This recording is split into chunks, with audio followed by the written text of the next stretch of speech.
Evet.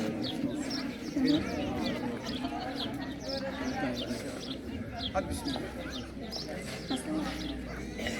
Sayın Müdürüm, sayın öğretmenlerim ve yardımcılarım, kıymetli misafirlerimiz, sevgili arkadaşlarım. Bugün burada Ulu Önder Mustafa Kemal Atatürk'ün 1920'de Türk milletinin bağımsızlığı yolunda attığı ilk adım olan Türkiye Büyük Millet Meclisi'nin açılışının 105. yılının ve 23 Nisan Ulusal Egemenlik ve Çocuk Bayramı'nı kutlamak için toplanmış bulunuyoruz. Hepiniz hoş geldiniz. Programı arz ediyorum. 1. Açılış. 2. Saygı duruşu ve İstiklal Marşı. 3. Günün anlam ve önemini belirten konuşma. 4. Şiirlerin okunması. 5. Okulumuz öğrencilerin hazırlamış olduğu gösteri usulması. 6. Yarışmalar. 7. Kapanış.